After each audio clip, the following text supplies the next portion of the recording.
This is Pete Feenstra on Monday the 26th of March 2012, talking to Joey Tempest from Europe. Great to have you here. Yeah, good to see you again. We're live at the Hard Rock Cafe, and I mentioned the date. It's very significant, not the particular date, but just the fact that you guys are so busy for the last 2 years, and we're all trying to keep up with it. Yeah. New album, Bag of Bones, following on last Look at Eden, and great album. Yeah, thanks. Breaking new direction. Yeah. You as happy with it as we are listening to it? Yeah, just coming out of that recording, it was a crazy one. You know, we were on the edge and trying to just push ourselves. Last Look at Eden tour was 1.5 year long, and the first sort of lyric that came out of that tour was "Feel like a bag of bones." That's what I felt like. Wow, but it sort of started from a dramatic title. Yeah, it started from a darker place, but it turned into be a quite positive, straightforward rock album, I think. We're very pleased with it. That's great. I want to take you back to Let's Look at Eden, and you said it was a significant turning point for the band.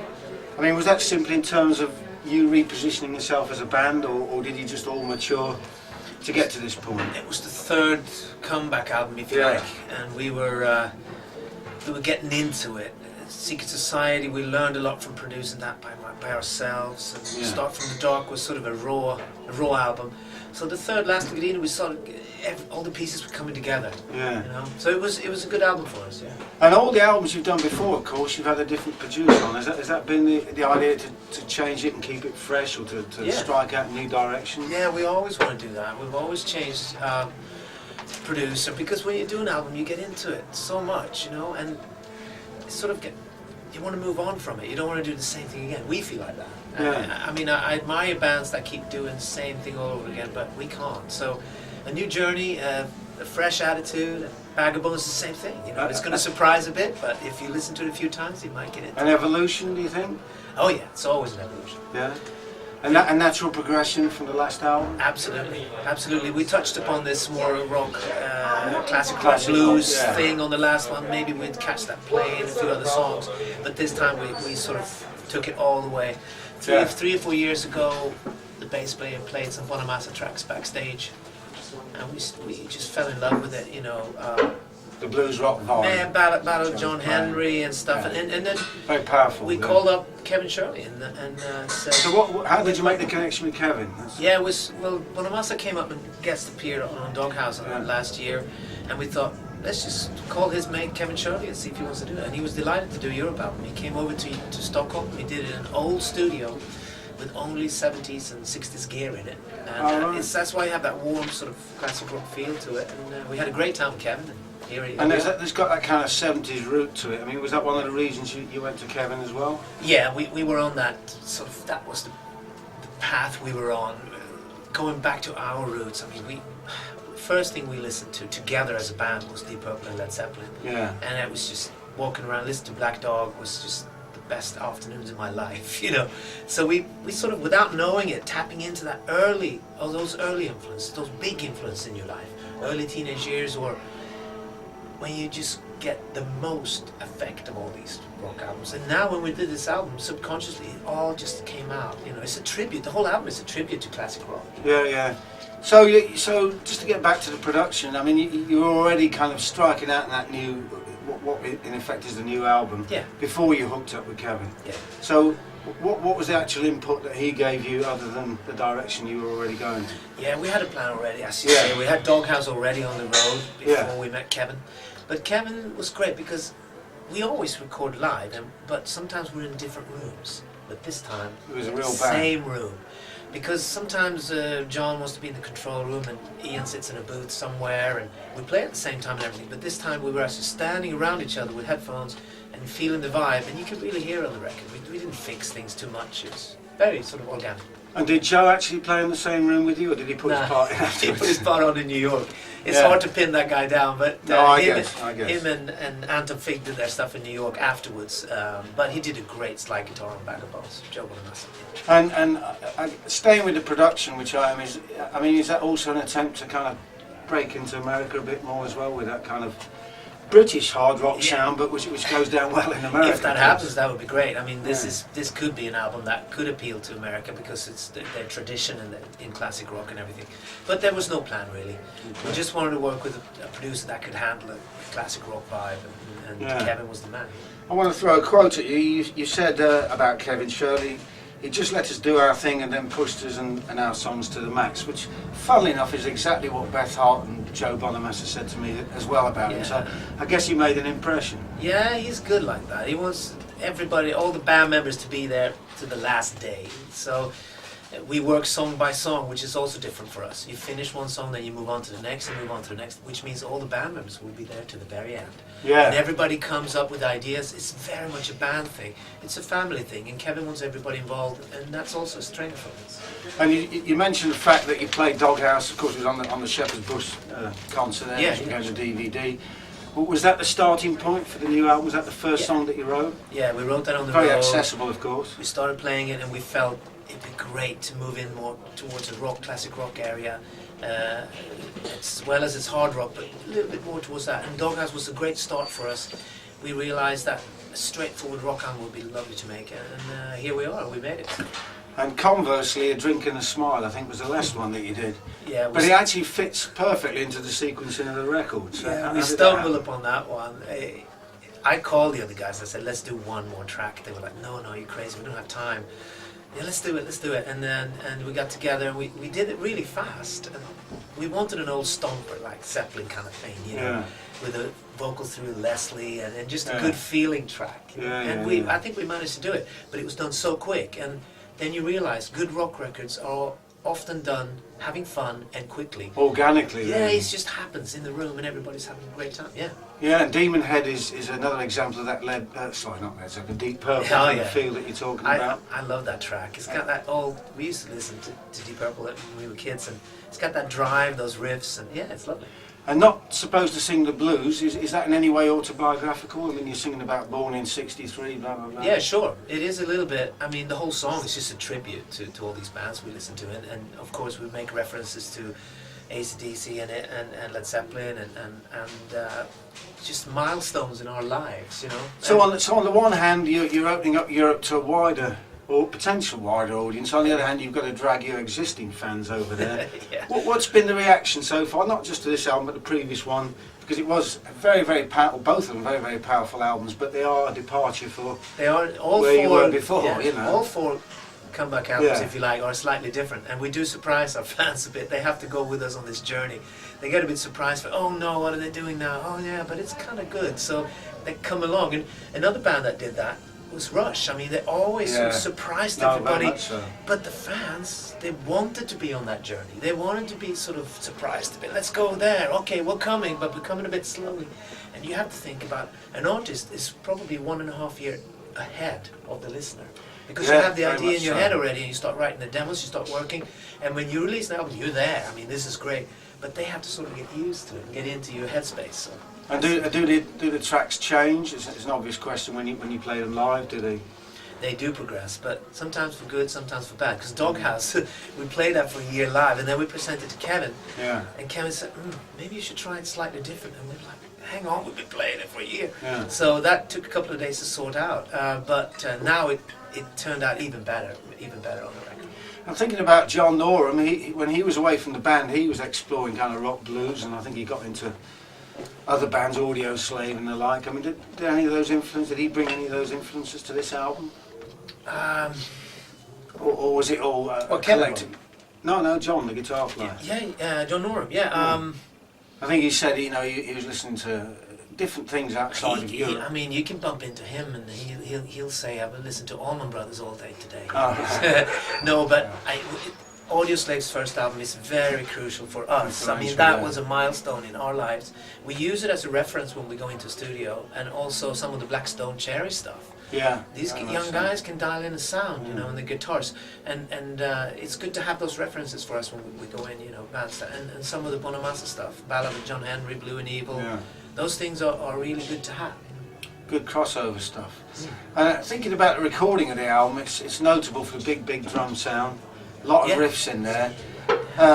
Taking a step back and thinking about how the songs are written, Were they riff generated, and if so, who came up with the melodies and the trademark symphonic sound that is Europe and remains Europe? It started really weird because I felt a bit empty and tired after the last Look at Eden tour. I rented this small place in Shepherd's Bush. I brought my Strat, and I said, "Can you put a Marshall in there?" And I just went into this dark red room and stood there by myself. I said, "What the hell am I going to write now? A new record? All right, let's start." But I feel like a bag of bones, and that's how it all started.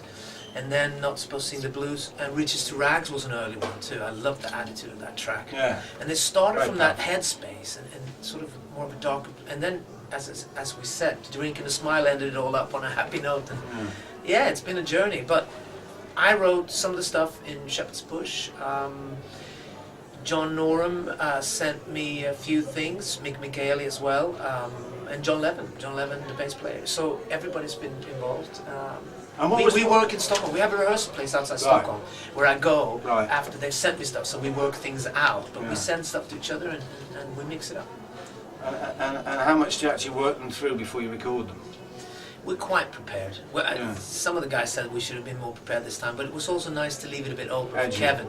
Yeah. Kevin come in and come with ideas, but we sort of have 12 or 13 rehearsed songs. Yeah. They are a little bit open to changes, but we are quite prepared. Yeah. And on Firebox, that's quite kind of an interesting song. You've got some ethereal sounds and a sitar on there. That's again new, completely new direction for you. Yeah, new sounds. That was a curveball because we were in this classic rock blues record, and then all of a sudden Mick sent me this riff, and I'm like, yes, this is amazing, and it just turns everything upside down. Firebox is an amazing track, and the same with the last song, Bring It On Home.